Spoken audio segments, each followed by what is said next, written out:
കഴിഞ്ഞ ദിവസം നിരോധിത സംഘടനയായ പോപ്പുലർ ഫ്രണ്ട് ഓഫ് ഇന്ത്യയുടെ ഓഫീസുകളിലും അതുമായി ബന്ധപ്പെട്ട പ്രവർത്തകരുടെ വീടുകളിലും പോപ്പുലർ ഫ്രണ്ടിന്റെ രാഷ്ട്രീയ മുഖമായ SDPIയുടെ ഓഫീസുകളിലും നടത്തിയ റെയ്ഡുകളിൽ NIA കണ്ടെത്തിയത് ഞെട്ടിപ്പിക്കുന്ന രേഖകൾ. കേരളത്തിൽ RSS BJP നേതാക്കളെ വധിക്കാനായി ഹിറ്റ് ലിസ്റ്റ് തയ്യാറാക്കുകയും അതിനുവേണ്ടി പ്രവർത്തകർക്ക് പരിശീലനമടക്കം നൽകുകയും ചെയ്തു എന്നതിൻ്റെ തെളിവുകളും പുറത്തുവരുന്നു.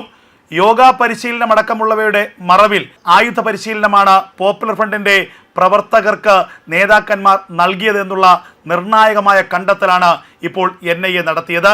2022 തീവ്രവാദവുമായി ബന്ധപ്പെട്ട കേസിന്റെ തുടർച്ചയായിട്ടുള്ള അന്വേഷണമാണ് കഴിഞ്ഞ ദിവസം കേരളത്തിൽ നടന്നത്. പൊടുന്നനെ NIA കഴിഞ്ഞ ദിവസം കേരളത്തിലെ 9 ഇടങ്ങളിൽ റെയ്ഡ് ആരംഭിക്കുകയായിരുന്നു. പുലർച്ചെ 5 മണി മുതൽ ആരംഭിച്ച റെയ്ഡിൽ നിരവധി നിർണായകമായ ഡിജിറ്റൽ തെളിവുകളടക്കം NIA സംഘം കണ്ടെത്തിയെന്നാണ് ലഭിക്കുന്ന വിവരം. NIAയുടെ കൊച്ചി യൂണിറ്റാണ് പ്രധാനമായും ഈ പരിശോധനയിൽ പങ്കെടുത്തത്. നമുക്കറിയാം, NIA കേന്ദ്ര സർക്കാർ നിരോധിച്ച ഒരു സംഘടനയാണ്. 2047 രാജ്യത്ത് മതഭരണം സ്ഥാപിക്കുക. 2047 ആകുമ്പോഴേക്കും കേരളത്തിലെ ജനാധിപത്യ ഭരണ സംവിധാനത്തെ അട്ടിമറിച്ചുകൊണ്ട് ശരീഅത്ത് നിയമപ്രകാരമുള്ള ഒരു ഭരണം കേരളത്തിൽ സ്ഥാപിക്കുക. ഇതായിരുന്നു പോപ്പുലർ ഫ്രണ്ട് രാജ്യത്ത് ലക്ഷ്യമിട്ടത്. ഇത് സംബന്ധിച്ച നിർണായകമായ തെളിവുകളുടെ അടിസ്ഥാനത്തിലാണ് കേന്ദ്ര സർക്കാർ പോപ്പുലർ ഫ്രണ്ട് ഓഫ് ഇന്ത്യ എന്ന സംഘടനയെ രാജ്യത്ത് നിരോധിച്ചത്. എന്നാൽ അതിനുശേഷവും പോപ്പുലർ ഫ്രണ്ടിൽ പ്രവർത്തിച്ചിരുന്ന നിരവധി വ്യക്തികൾ അതിൻ്റെ രാഷ്ട്രീയ മുഖമായ social democratic party of India എന്ന SDPIയിൽ ചേർന്ന് പ്രവർത്തിക്കുകയും എന്നാൽ പോപ്പുലർ ഫ്രണ്ടിലേതിന് സമാനമായ രീതിയിലുള്ള പ്രവർത്തനങ്ങൾ നടത്തി വരികയുമായിരുന്നു എന്നാണ് NIA കണ്ടെത്തിയത്. ഇതുമാത്രവുമല്ല, തീവ്രവാദ പ്രവർത്തനങ്ങൾക്കായി വൻതോതിലുള്ള ഫണ്ട് ഇവർ കേരളത്തിലടക്കം ശേഖരിച്ചിരുന്നു. പ്രത്യേകിച്ച് വിദേശ രാജ്യങ്ങളിൽ നിന്ന് ഹവാല പണം വഴി കേരളത്തിലേക്ക് കോടിക്കണക്കിന് രൂപയുടെ ഫണ്ടാണ് എത്തിയിരുന്നതെന്ന് NIA കണ്ടെത്തി. പ്രധാനമായും ഇത് ഗൾഫ് നാടുകളിൽ നിന്നായിരുന്നു. ഗൾഫ് നാടുകളിൽ പ്രവർത്തിക്കുന്ന വിദേശ മലയാളികൾ അവിടെ ഇത്തരത്തിലുള്ള പ്രവർത്തനങ്ങൾക്ക് ചുക്കാൻ പിടിക്കുകയും അവർ കേരളത്തിലെ പല അക്കൗണ്ടുകളിലൂടെ ഇത്തരത്തിൽ കോടിക്കണക്കിന് രൂപ എത്തിക്കുകയുമായിരുന്നു എന്നാണ് ഇപ്പോൾ NIA കണ്ടെത്തിയിരിക്കുന്നത്. തൃശൂർ ചാവക്കാട് SDPIയുടെ ഒരു ഉന്നത നേതാവിൻ്റെ വീട്ടിൽ നടത്തിയ പരിശോധനയിൽ ഇതുമായി ബന്ധപ്പെട്ട നിർണായകമായ രേഖകളും തെളിവുകളും NIA സംഘം ശേഖരിച്ചിരിക്കുന്നു. പോപ്പുലർ ഫ്രണ്ടിന്റെ നിരോധനത്തിന് ശേഷവും കേരളത്തിൽ സമാന്തരമായ രീതിയിൽ പോപ്പുലർ ഫ്രണ്ടിന്റെ പ്രവർത്തനങ്ങൾ നടന്നു വന്നു എന്നതാണ് NIAയുടെ ഞെട്ടിപ്പിക്കുന്ന കണ്ടെത്തൽ. പ്രത്യേകിച്ച് മലബാർ മേഖലകളിലെ കാസർഗോഡ്, കണ്ണൂർ, പാലക്കാട് അടക്കമുള്ള ജില്ലകളിൽ ഇത്തരത്തിൽ സമാന്തരമായ സ്ലീപ്പർ സെല്ലുകളും ഹിറ്റ് സെല്ലുകളും പ്രവർത്തിച്ചിരുന്നു എന്നാണ് NIAയുടെ കണ്ടെത്തൽ.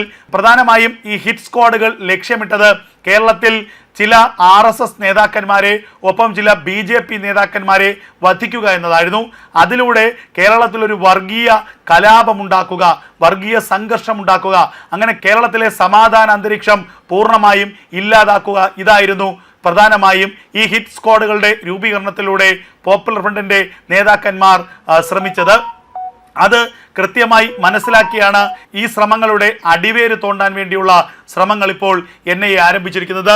കേരളത്തിലെ പ്രധാനപ്പെട്ട ചില SDPI നേതാക്കന്മാരെ ഈ കേസുമായി ബന്ധപ്പെട്ട് പ്രതി ചേർക്കാനാണ് ഇപ്പോൾ NIA തീരുമാനിച്ചിരിക്കുന്നത്. അധികം വൈകാതെ പോപ്പുലർ ഫ്രണ്ടിന്റെ നേതാക്കന്മാർക്ക് സംഭവിച്ചതുപോലെ തീഹാർ ജയിലിലേക്ക് ഈ SDPI നേതാക്കന്മാരെ കൂടി എത്തിക്കാനുള്ള നീക്കമാണ് NIA നടത്തുന്നത്. വളരെ ഗൗരവമുള്ള തെളിവുകൾ NIAക്ക് ലഭിച്ച സാഹചര്യത്തിൽ വരും ദിവസങ്ങൾ കൂടുതൽ റെയ്ഡുകൾ കേരളത്തിൽ നടത്താനാണ് NIA സംഘത്തിന്റെ നീക്കം. ഇതുകൂടാതെ തന്നെ ഗൾഫ് നാടുകളിൽ ഇരുന്നു കൊണ്ട് കേരളത്തിലേക്ക് ദേശവിരുദ്ധ പ്രവർത്തനങ്ങൾക്ക് വേണ്ടി പണമയച്ചവരുടെ കുറിച്ചുള്ള കൃത്യമായ വിശദാംശങ്ങളും NIA ശേഖരിച്ചു കഴിഞ്ഞിരിക്കുന്നു. ഇവരെ അറസ്റ്റ് ചെയ്ത് നാട്ടിലെത്തിക്കുന്നതിന് വേണ്ടി ഇന്റർപോൾ അടക്കമുള്ള ഏജൻസികളുടെ സഹായം തേടാനാണ് ഇപ്പോൾ NIA സംഘത്തിന്റെ തീരുമാനം. കേരളം ഇപ്പോഴും തീവ്രവാദത്തിന്റെ പ്രധാന ഹബ്ബാണ് എന്നാണ് ഈ നീക്കങ്ങളിലൂടെ വ്യക്തമാകുന്നത്.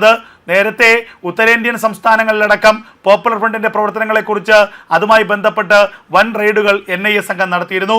എന്നാൽ കേരളത്തിൽ കഴിഞ്ഞ ദിവസമാണ് പ്രധാനപ്പെട്ട റെയ്ഡുകൾക്ക് NIA നേതൃത്വം നൽകിയത്. ഏറ്റവും കൂടുതൽ വിദേശ ഫണ്ടിംഗ് പോപ്പുലർ ഫ്രണ്ടിന്റെ പ്രവർത്തനത്തിനായി എത്തുന്നത് കേരളത്തിലേക്കാണ് എന്നുള്ള നിർണായകമായ വിവരമാണ് ലഭിച്ചത്. 4 ജില്ലകളിലായി 9 ഇടങ്ങളിലാണ് NIA റെയ്ഡ് കഴിഞ്ഞ ദിവസം നടന്നത്. അതിൽ തന്നെ നിർണായകമായ വിവരങ്ങൾ ലഭിച്ചു.